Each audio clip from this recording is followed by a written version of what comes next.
देखो ये हमारा सवाल है, कह रहा है एक परीक्षा में 100 विद्यार्थी, तो ये टोटल जो विद्यार्थी है ना, मतलब यहाँ पे एक चीज आप गौर कर सकते हैं कि ये जो है वो 100 है,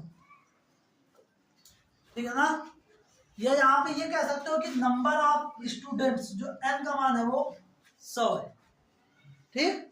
तो यहाँ पे ये कह रहे हैं 100 विद्यार्थियों द्वारा 50 में से अंक प्राप्त किए जाते हैं तथा इन प्राप्त अंकों के आंकड़े निम्न प्रकार से हैं। ऐसे ये हमारे आंकड़े बनाए गए हैं।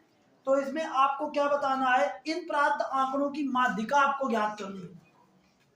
आपको यहाँ पे माध्यिका पता करना है।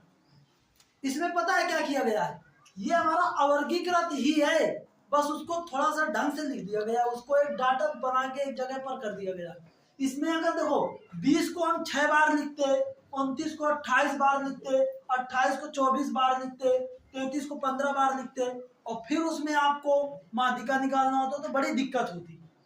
यहाँ पे आपको ऐसा नहीं करना, यहाँ पे आपको उनको सबको एक जगह कर दिया गया है। तो सबसे पहला काम एक चीज ये देखा करो, इसमें सबसे पहला काम इसमें एक चीज ये देखो कि क्या ये जो प्राप्तांक लिखे हैं वो क्रम से लिखे हैं, प्राप्तांक क्रम से लिखे नहीं लिखे। तो देखो 20 से बड़ा, देखो 20 पहले होना चाहिए, 20 से बड़ा कौन है, 20 से बड़ा है हमारा 25, फिर 25 से बड़ा कौन है, 25 से बड़ा है 28, फिर 28 से बड़ा कौन है 29, और फिर 29 से बड़ा कौन है 33, और 33 से बड़ा फिर 38, 38 से बड़ा कौन 42, 42 से बड़ा कौन 43।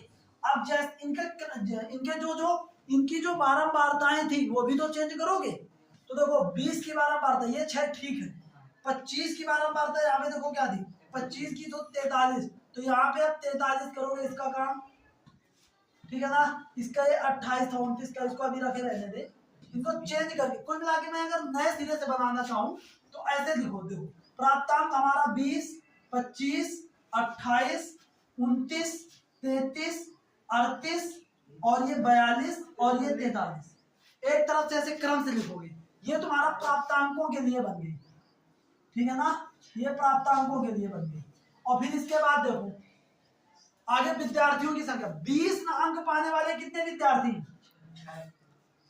विद्यार्थियों की संख्या 6। 25 अंक पाने वाले कितने विद्यार्थी थे 20, 25 अंक पाने वाले विद्यार्थियों की संख्या थी कितनी 20, और 28 अंक पाने वालों की कितनी थी 24, 29 अंक पाने वालों की कितनी थी 28 थी, ठीक। और फिर 33, फिर क्या है 33 अंक पाने वालों की, 33 के बाद 38 अंक पाने वाले कितने थे, और फिर इसके बाद 42 अंक पाने वाले कितने थे 43 अंक पाने वाले कितने थे 43 अंक पाने वाला केवल एक ही विद्यार्थी, ऐसे। तो ये हमारा इसको क्रम से हमने लिख लिया। अब इसका कोई काम नहीं है। अब देखो क्या करोगे, अब आपको ये तो देखो ये जो विद्यार्थियों की संख्या है ना, ये विद्यार्थियों की संख्या है, विद्यार्थियों की जो संख्या है ये हमारी बारंबारता है। क्या है बारंबारता, मतलब F। यहाँ पे हमको निकालना होता है संचयी बारंबारता। तो संचयी बारंबारता कैसे निकालते हैं, देखो यहाँ पे हमें निकालना होता है संचयी बारंबारता। इस संचयी बारंबारता का मतलब क्या होता है मैं पीछे बता चुका हूँ, हालांकि इसके बारे में थोड़ा बहुत। तो संचयी बारंबारता का मतलब ये होता है कि 20 तक नंबर लाने वाले कितने विद्यार्थी हैं 6। अब 25 तक नंबर लाने वाले कितने विद्यार्थी हैं, तो 25 तक 20 तो ये है 6, ये 26 है कि नहीं। अब 28 तक नंबर लाने वाले कितने विद्यार्थी हैं 24 और 26 मतलब 50। 29 तक 28 इसमें और जोड़ दो, 33 तक कितने लाने वाले हैं कितने, और 38 नंबर तक लाने वाले, 42 नंबर तक लाने वाले, ठीक है ना, और 43 नंबर,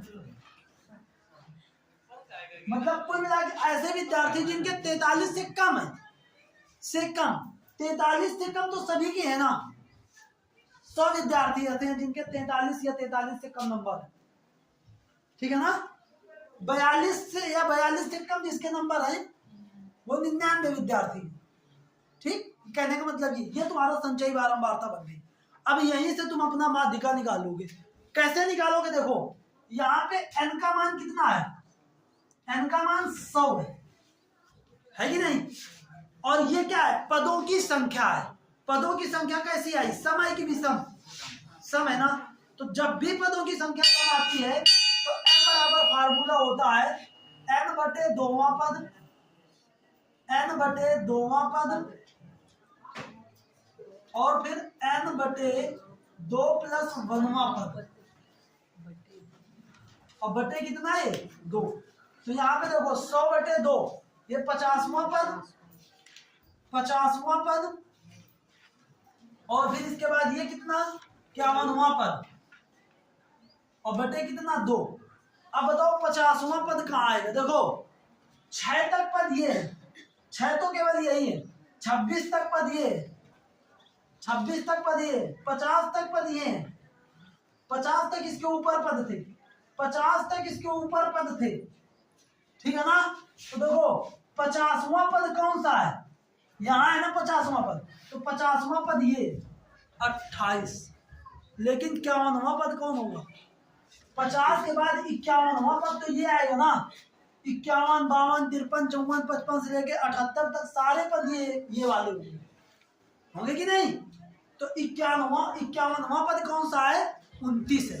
तो इसकी जगह पर रखेंगे 28, इसकी जगह पर रखेंगे 29 और बटे हो जाएगा 2।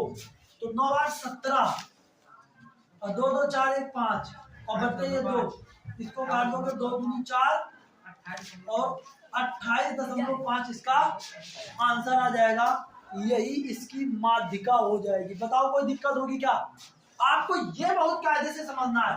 50वां पद, 50वें पद का मतलब देखो कि 50 कहाँ पे है, यहाँ पे है ना।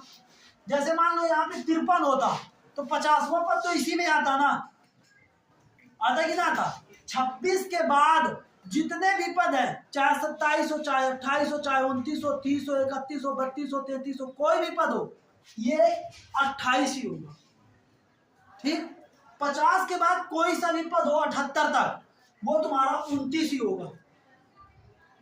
78 के बाद 79, 80, 81, 82 से लेकर के 93 तक कोई भी पद होगा, वो तुम्हारा 33 ही होगा। समझ रहे हो कि नहीं? ये बात संचयी बारंबारता किस बात के लिए हेल्प करेगा, इससे ये समझना।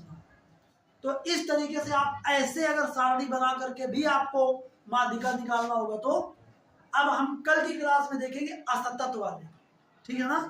असतत वाले कैसे होते हैं, जिनमें हमारे अंतर दिए जाते हैं 10 से 20, 20 से 30, 30 से 40, ऐसे उनकी माध्यिका कैसे निकालेंगे, ठीक है ना।